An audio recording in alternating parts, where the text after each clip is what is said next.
धोबी था। धोबी कपड़े धुल रहा था। तो भगवान ने कहा, मामा जी राम राम। भगवान ने बोला, मामा जी राम राम। 1 बार में नहीं सुना, 1 बार में नहीं सुना, फिर दोबारा से बोला, मामा जी राम राम। तो बोले, अरे गवारिया कहाँ से आ गए? बेचारे की रोटी खाई, गुड़ से खाई, नमक से खाई। यही बोला, ये थोड़ा जाना कि पीछे तो पूतना मारने वाला आ गया। इसलिए तो एक छोटा सा सखा बोलियो कि चल चल गाना चल। तो भगवान बोले, नहीं नहीं। एक छोटा सखा बोला, कन्हैया जो होगी सो देखी जाएगी, पूतना वाला हाथ दिखा दे। भगवान ने एक नन्हा सा छोटा हाथ मारा, उसके धड़ाम से उसका सिर जमीन पर गिर गया। उस तट पर जितने भी धोबी थे, अब सब में हाहाकार मच गया। पूतना मारने वाला आ गया, सट्टासुर मारने वाला आ गया, त्रिड़ावत मारने वाला आ गया, अगासुर बकासुर मारने वाला आ गया। अब लो, यहाँ पर हो गई चर्चा। तो भगवान ने बोला अपने सखाओं से, सखाओ जितने भी वस्त्र चाहिए ले लो। सखाओं ने पोटली खोली और सब वस्त्र ले लिए। कैसे? सब पहन लिए। अब 2-2, 3-3, 4-4 हाथ की बाजुएं लटक रही है। किसके थे वो वस्त्र? किसके थे वो? कंस के। इसीलिए और नीचे कुर्ता था, बिना झाड़ू के सड़क साफ हो रही है। नीचे बिना झाड़ू के सड़क साफ हो रही है। कैसे? अब उनके सखा बोले भगवान के कि अब तो लाला और शर्म आ रही मोको।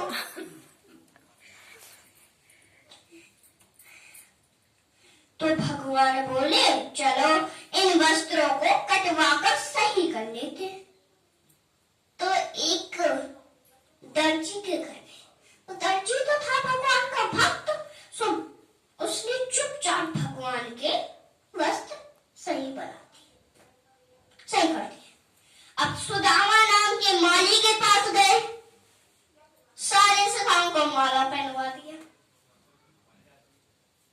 अब उनके सखा बोले, अब चंदन की कमी हो गई। तो भगवान बोले कि चंदन की भी पूरी हो जाएगी।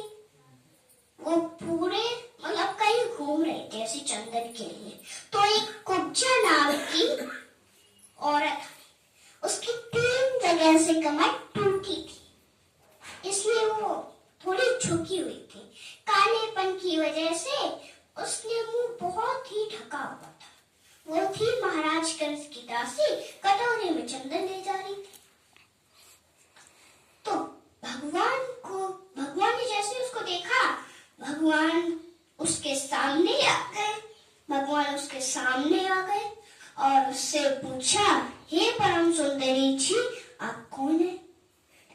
पर वो थी तो काली, पर मेरा गोविंद ये नहीं देखता है कि ये काली है कि ये गोरा है, कैसा है।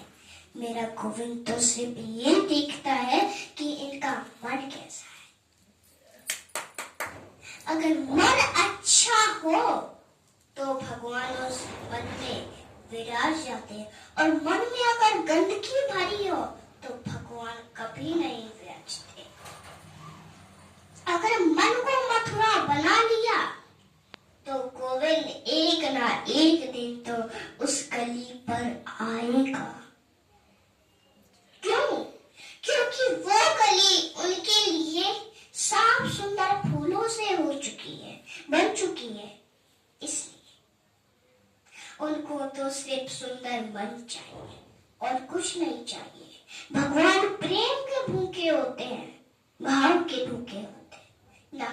सच के भूखे। उन्हें रोटी सब्जी कुछ नहीं चाहिए, सिर्फ उन्हें प्रेम चाहिए, भाव चाहिए, अभिमानी नहीं चाहिए। कभी भी उनके मन में अभिमान नहीं आएगा।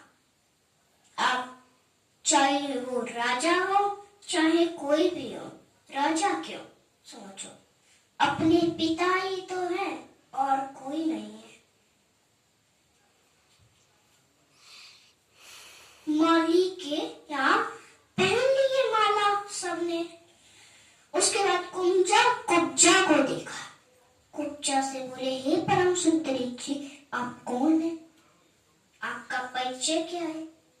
जब उसने पल्लू हटाकर देखा तो उसके सामने श्री कृष्ण खड़े थे। ये देखकर वो खुश हुई, गदगद हुई कि ये तो मेरे गोविंद है, गोपाल है। तो भगवान से बोली कुब्जा, अब मैं आपको अपना क्या परिचय दूं? अब मैं आपको अपना क्या परिचय दूं? बस आपके दर्शन हो गए, यही मेरा परिचय है, यही मेरा परिचय है। भगवान बोले, कुब्जा बोली कि हमें तो आपको चंदन लगाने का मन हो रहा है। भगवान बोले, हाँ हाँ लगाओ लगाओ। पहले तो सारे सखाओं और बलराम जी को लगा दिया। पहले तो सारे सखाओं और बलराम जी को लगा दिया। उसके बाद में जब कृष्ण भगवान की बारी आई तो कृष्ण को जैसे ही चंदन लगाया वो पास में आई थी, सो उसकी थोड़ी ये पकड़ करके ऐसे एक बार में झटका दिया। वो तो परम सुंदरी बन गई, वो तो परम सुंदरी बन गई। सबने चंदन लगाया। ये भी साथ साथ में कुब्जा ने बताया कि मैं महाराज कंस की दासी हूँ। महाराज कंस को मेरे द्वारा घिसा हुआ चंदन बहुत प्रिय है, इसलिए मैं उनकी दासी हूँ। उनको चंदन लगाने के लिए जा रही हूँ। आप मेरी कुटिया में पधारे, आप मेरी कुटिया में पधारे, यही मेरा सबसे बड़ा सौभाग्य है, यही मेरा सबसे बड़ा सौभाग्य है। अब भगवान ने जब बोला कि चलो अब महाराज कंस के यहाँ चलते हैं, मामा कंस के यहाँ।